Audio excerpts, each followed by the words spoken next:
Welcome to the Green Wisdom Health Podcast with Dr. Stephen and Janet Lewis, where you will learn about natural solutions to common ailments.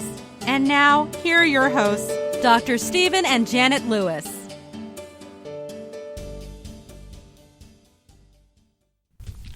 Hello and welcome to this week's edition of the Green Wisdom Health Show. I'm Janet Lewis. And I'm Dr. Lewis. And we hope you guys are having a wonderful week so far. And we are going to help you out a little more and talk to you about inflammation. Because as we are having a sedentary lifestyle, more of us are becoming inflamed. So today's show is how chronic inflammation is related to anxiety, amongst other things. And then we'll answer some of your questions you have for us as well. So Dr. Lewis, we'd like to know about inflammation. You know, most of us think it's just something you live with. Most of us may not even know we are inflamed. And some of us don't know what we're doing to cause it. So can you help sort all of this out for us about how does that have anything to do with anxiety? How does just sitting still have something to do with inflammation? Why do we care? That's an open-ended question. There's a lot of things here, and you know me, I'm going to try to talk fast, which is unlike me anyway, because I always have too much to say.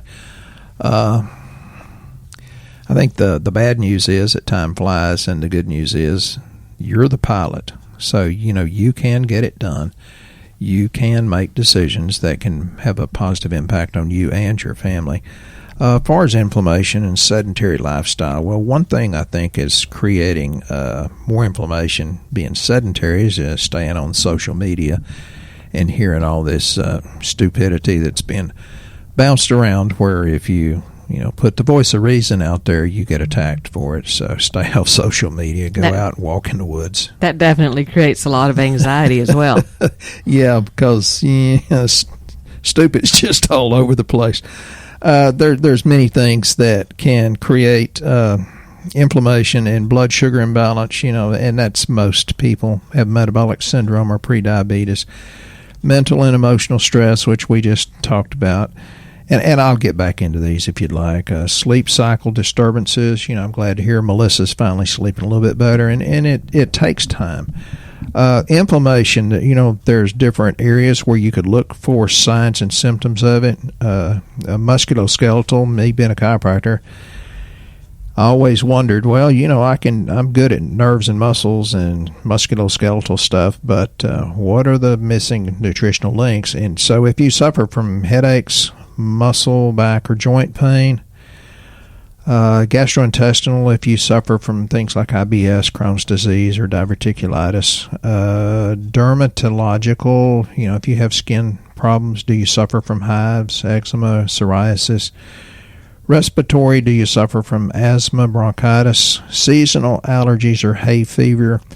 Autoimmune, which is unfortunately getting much and greatly increased, and folks, you need to do something about it before it goes really bad. Autoimmune is MS, lupus, rheumatoid, Sjogren's, Hashimoto's. Immunological, do you suffer from food allergies, chronic infections, frequent illnesses, etc., etc.? So, I can go deeper into these if you'd like. Inflammation covers a whole lot of things, huh? I guess that's just one big buzzword, so to speak. Well, it's something that people ignore, and unfortunately every day I have people say, but I eat good. It's like, no, you don't. Even people that eat really, really, really good, there's not enough really good food to be as complete. I mean, you can certainly improve your diet, and I always encourage people and pat them on the back for improving their diet. I ate a really nice avocado last night and something else. I forget what it was, but the avocado, it was not very healthy. I had my pinto beans. Oh, yeah, that was wonderful. Something else you can't remember? Well, neurological stress, losing my memory. Because really we've got too much information going on, and we are starting to delete things automatically. Yeah, she makes a mean pot of pinto beans. You'd think she's raised in Natchez, Mississippi, because she can cook like the folks down there, and that's a wonderful, sweet town.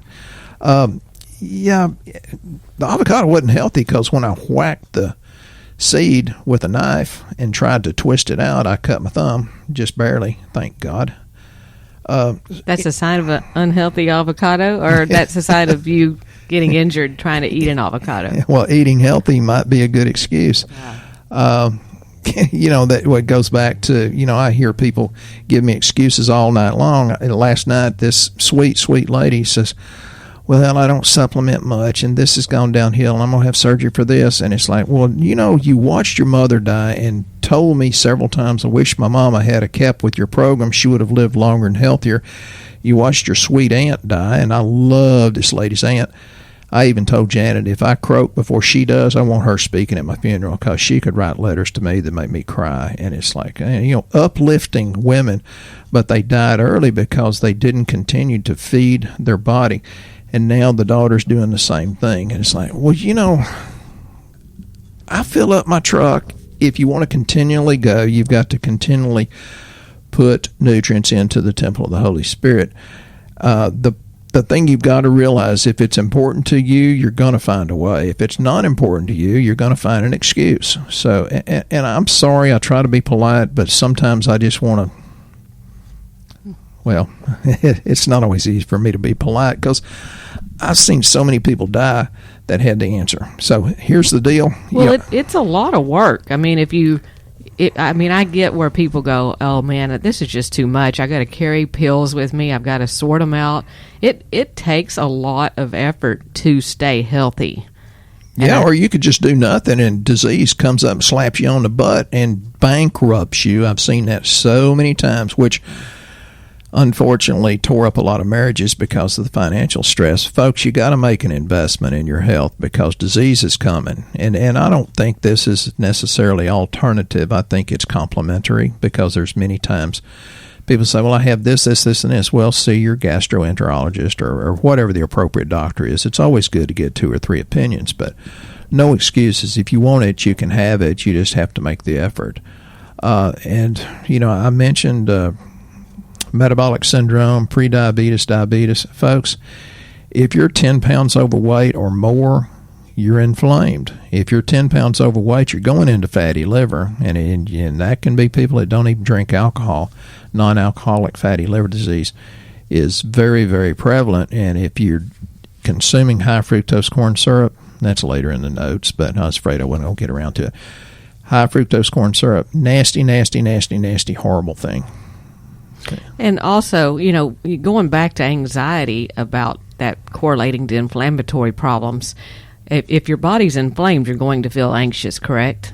Most people do, and that's why I tell people, don't diagnose yourself off anybody's list of this or that, because these list of symptoms, conditions can include many different physiological malfunctions. Well, and anxiety makes your immune system less. Big right? time, because it overstresses your adrenal medulla, which blows your pituitary, which blows your thyroid, which blows your hypothalamus. It gets complicated, folks. And that's why sometimes I say, oh, good Lord, quit overthinking it. Get off Google, throw it in, ask God to bless it. And yes, I believe God will bless it. And yes, I do believe there's power way stronger and smarter than we are. So work with it, not against it. Well, and that's because everybody's working on their immune system. You hear a lot about, do something for your immune system. Take vitamin D and get it up. Actually, vitamin D helps with anxiety. I don't know if people realize that or not. Some people are saying, though, that no, you just need to do this too. It's like very few people talk about immune system, or not enough people, I don't think. Vitamin D is really, really good. I've seen people with horrifically dysfunctional anxiety get better once they had the courage to stick with a few supplements that may have helped their adrenals, may have helped their thyroid. Some people go into kind of a sympathetic storm. Remember in a previous podcast I told you, well, go to a chiropractor, because there's a difference between sympathetic and parasympathetic nervous system. The sympathetic mode, so to speak, of your autonomic nervous system reacts, and it causes the rapid release of adrenaline. That's the fight or flight hormone. So if you've got that going all the time, you feel like fighting, and you fight or flight, and that can create anxiety. That's what blows your adrenal glands, the medulla specifically. And some people do this year after year after year after year, and then their cortisol goes super high, then it goes super low once you get the adrenals fatigued, and then you have DHEA that goes down. It's like, it's an incredible cascade of negative things, but you can offset that by taking supplements. And sometimes people say, well, this research said this, and it's like, the research was 5 years in the making, so don't think you can take a few really good supplements and be fine in 5 days. Some of these things takes months or years to make physiological changes. And the people that we have, and thank God we've got a bunch of them that are getting healthier, they for the most part don't even say much. I got my buddy Debbie out in Midland, and Gary up in Amarillo. Just got an order from Lisa in Custer, South Dakota, and I could go on and on and on and on. These people are just quietly doing the right thing. And when I redo their lab, it's like, well, geez, you look like you're 25 and healthy rather than 65. Speaking of lab, I think that's probably a really good idea, don't you? I mean, you're naming off so many different things that cause different problems to be inflamed, and then a person's going, I have some of this and some of that. I have, like a helping of everything. And people that don't know about what we do here, we do low-cost lab work, and we do it across the United States so that we take the guesswork out of what you need. And we can ship most of the good supplements now to many, many, many different countries. So there's new options that have been opened up. But, when you're talking about your adrenals, maybe they did a fight or flight. How do you know where they were? I mean, how do you know, have you burned them up to the point that, you need to do something different? And that's why we do cortisol. You measure, it's objective, and it doesn't tell everything we need to know, but it points us in the right direction. It's better to test rather than guess. And one of my crazy lines is, sometimes an apple a day just isn't enough. And that's really true, even though sometimes I'm being a smart aleck when I say that. One way you can know about your cortisol is if you're like a late night person that's just sitting there worrying about everything and can't go to sleep. So you go to bed super late. We usually recommend something called Adrenacalm for them because it has different herbs and things, ingredients in it that help calm, where you go back into a normal sleep cycle like you're supposed to. But still, you're guessing. And then you talk about anxiety. I don't know how many times, we've heard or someone's walked in here or called us and said, I have anxiety. I don't know where it's coming from.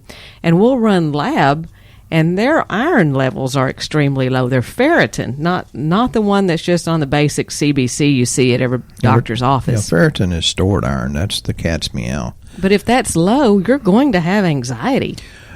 And you can attack this from a nutritional standpoint, a neurological standpoint, get adjusted, the musculoskeletal system. And I always want to put the spiritual part in there. I asked one of my favorite preachers the other day, when you're feeling fear, what do you do? He says, John 14:27, let not your heart be troubled, neither let it be afraid. Draw on Jesus' peace. And so, you want to hit this anxiety from all different angles because we all need help. I mean, Janet and I, we ask for help from time to time, and it makes a huge difference so that we can go bless somebody. And I cannot tell you how many people have blessed us, and it's like, oh my God, that's a indicator that we need to go bless more people. So some of the things, and this is a short list, but some of the things about inflammation is you can have it silent and not know about it. As Janet mentioned, you can have it chronic, and it can be from too many carbs and sugars. People that are on the paleo-primal keto diet, which cuts the carbs down, have a much greater resistance to anxiety because the ketones produced from being in ketosis actually are anti-anxiety. And the butyrates that the good probiotics create decrease anxiety. I was going to talk about that, actually, because people don't realize that anxiety comes out of your gut, and then they keep feeding themselves sugary things, and especially coming into this time of the year and all this that's happened. We're all looking for some feel-good comfort, and now we're going to go into all this food that we knew wasn't good for us to start with. Right. And Janet and I decided a few months ago that we're going to have our own set of notes. So I don't know what she's going to ask. And she says, I may stump you. I said, well, then people will know I'm less than perfect. So we're going on several different notes that we don't know what each other has. So, folks, it blends perfectly. And once you get in the spirit, so to speak, you can bounce off other people and we can have peace back and forth. And I hope that's not too deep. Hope people understand that. But yeah, it is very, very, very gut related. I tell people what the books I read, and I usually read several dozen books per year. Frankly, I'm a little behind buying books, but 10% Human is a good one. There's one about the gut-brain connection, about the gut being the second brain, and it goes on and on and on. Well, I think for someone to break that cycle, because they do know they're coming into this time of year where they are going to have a hard time saying no. And sadly, when you start eating that stuff, the bad stuff, it craves more bad stuff. Don't offend your sweet mama. You got to eat a piece of that pie. Well, then you want more because it creates yeast, because them little devils are in that gut going, let me have some more and let me make some more of these little fellas so we can just keep you all stirred up. And people say, well, I'm going to take garlic. Well, hey, folks, it's got to be enteric coated. If you don't. Yeah, just not enteric coated. It's just your breath will smell like garlic and it didn't get down to where it needed to go. Yeah, you do have to know what you're doing when you're supplementing. But the probiotics are a good way to start counteracting the gut so that it starts building back the good bacteria and stops craving the bad things. Because actually, when you get the gut right, you're going to have a really hard time eating grandma's pie, because it's just not what it used to be. If you've been on any kind of health stuff for a while, it doesn't taste good. It doesn't taste, it feels like something's just missing with the ingredients. I don't know. It's a weird deal once you've been healthy for a while. You just can't really get into it. And that's very true. So don't offend grandma. But the problem is, people eat incorrectly and they say, but I'm eating good. It's like, yeah, well, how you were convinced it's good is not necessarily true. Now you have vending machines and everything in a vending machine, like cookies, chips, and candy. Peanut butter crackers, thinking, well, how fattening could that be? Well, it has, if you really know what you're doing, it has ingredients in it that are incredibly inflammatory. The soups that we're eating now are not what they were a few decades ago. You've got inflammatory oils, and here's a short list. Canola, never do canola oil. Corn oil is terrible. Vegetable oil. And on this list is palm and peanut, and it's like, oh, dadgummit, I like those. Soybean oil is terrible. Sunflower oil, I hate that. Safflower, yeah, that's true. Grapeseed, margarine, you want real butter, anything that has trans fats in it. That is very, very inflammatory, and it's the inflammatory, mostly omega-6s. So, you want to, what I do for people that have inflammation, I put them on the omega eye and joint, which it doesn't really take the place of fish oil, although it's partially. It's great for dry eyes, though. That's what I use it for. I do both fish oils. I do the Omega Supreme. Of course, I'm an overachiever. I have a whole basket full of stuff, and it literally takes me and at least an hour each week to make up my little pill packets. But Janet never gives excuses. It's worth the effort to feel better the rest of the time. But it also has not just the good fish oil, but it has organic flaxseed oil, alpha-linolenic, oleic, borage seed oil, and it's got the conjugated linolenic acid. And I used to tell people, Janet's a pretty small little girl. She's 132 pounds. She looked at me the other day, gave me the stink eye, and says, I don't weigh that much. And I don't, and you're still saying that. Well, I just was telling people I was wrong. on our podcast. Okay, yep, that's right. She's a little bitty girl. 132 is pretty little, and she's less than that. While you're speaking of different of things to eat, actually, Lauren has a question about that. And Lauren, I know you wanted to hear a whole podcast episode about diet in general, which we probably can get to that maybe. Maybe nobody wants to hear about diet right now, right before Christmas. They all go, let me do that with the first of the year. Yeah, because that would make them responsible for their good or bad actions. But we're going to answer some of this for her. Lauren is a doll. She has done everything that Dr. Lewis has asked her to do. All the testing. She did the extra food testing that would do the gut zoomers through our Vibrant Labs, where she gets to find out exactly what she can and can't eat because she cares about her health. And she's a young girl. I mean, it's like 22, 23, something like that. Or you might be older than that, Lauren, but in our mind, you're always that age. But she says she loves the podcast lately, and so much good info. She's got a couple of questions. She has a struggle with making the best food choices, and if low carb or low calorie is best. Could you address which one is a better choice, low carb or low calorie? I think low calorie. No, I'm sorry. I was going to say low carb, but low carb. You know, I had a brain something. I'm trying to be polite. No, go low carb. Low carb. Okay.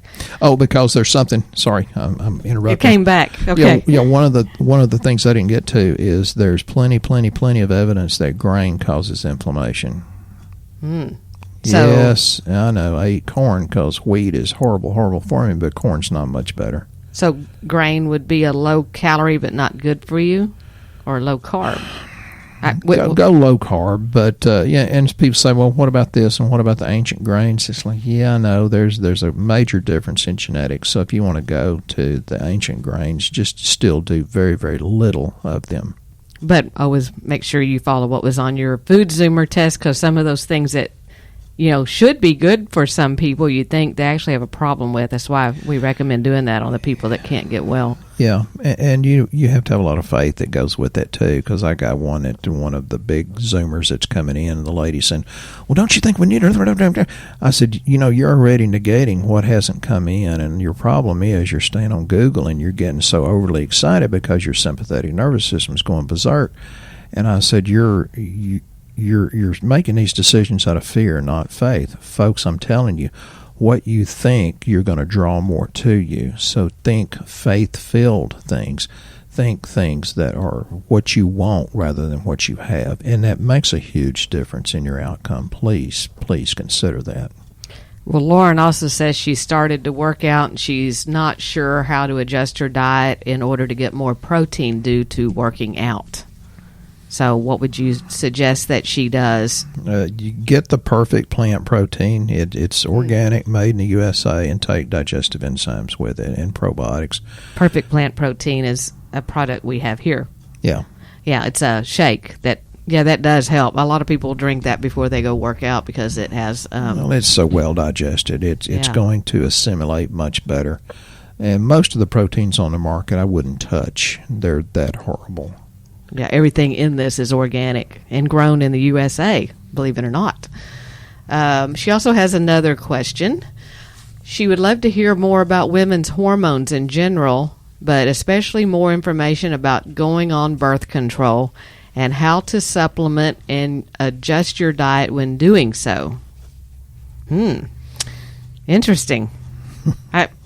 Okay, go ahead. He might be speechless on this one. Well, I'm not an MD, so I'm very careful about not giving medical advice, and I understand. Some people say, well, the stress of taking the birth control pills is less than the stress of having an unwanted baby, and just like, well, you have to make that decision, but there are certain things that you can take that will help clean up that. And I keep telling people, all this hormone conjugation takes place in the liver, so you have to look at liver function, and you have to do massive amount of probiotics, because that has a lot to do with where the bad hormone or hormone mimicking substances get conjugated or stay conjugated or get unconjugated and gets reabsorbed.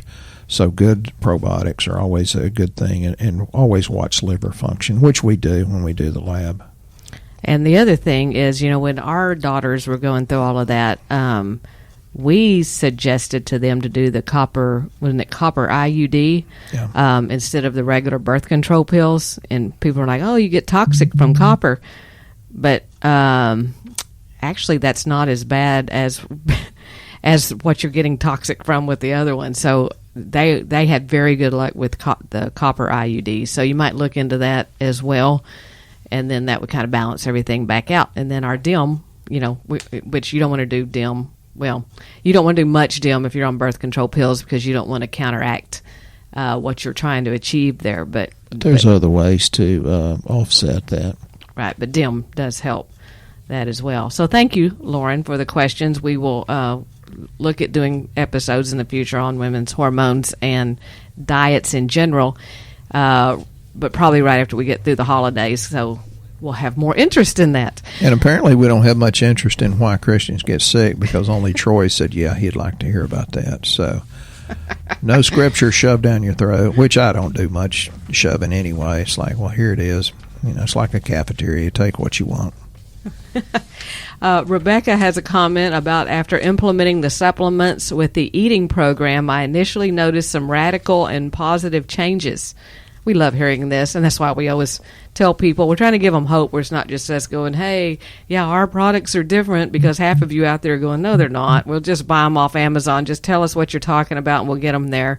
So we wanted to actually give you real live people that have positive experiences when they use a pharmaceutical-grade supplement, which means our doctor actually has to have an active license to buy that. And I don't think you're going to find that on Amazon or in a health food store from anyone working in there.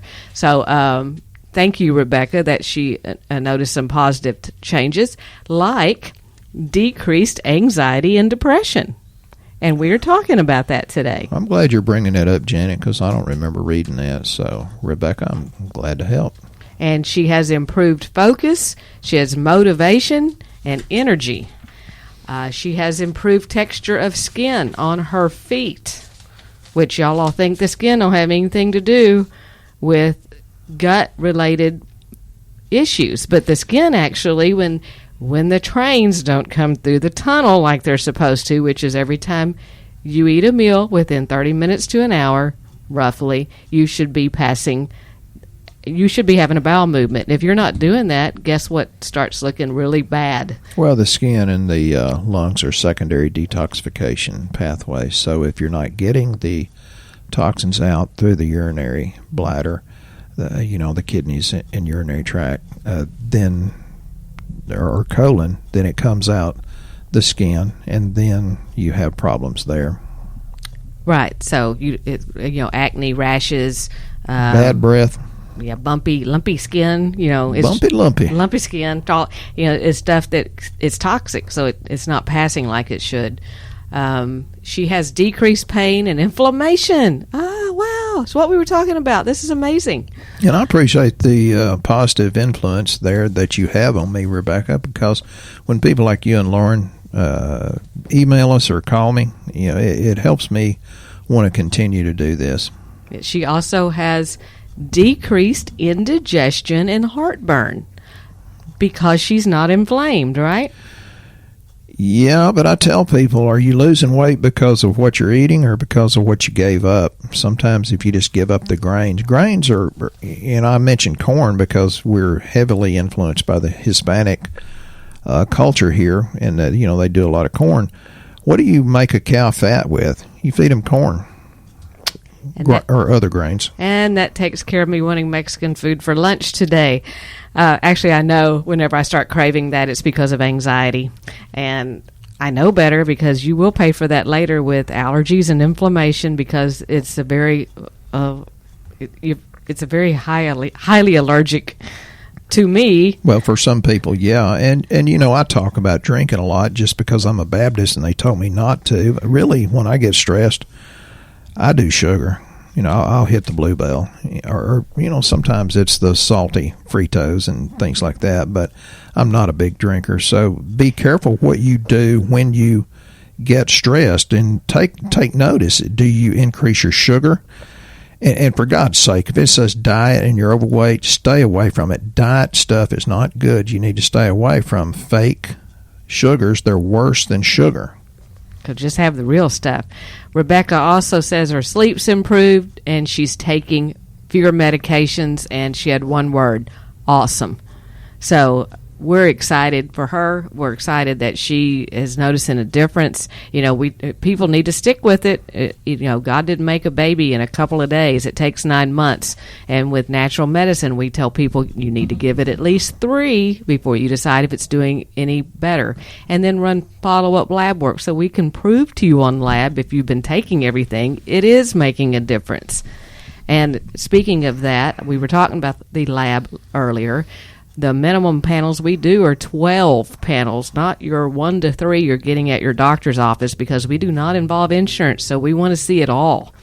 And like we said, we can order that from anywhere. Go to greenwisdomhealth.com, fill out the health survey.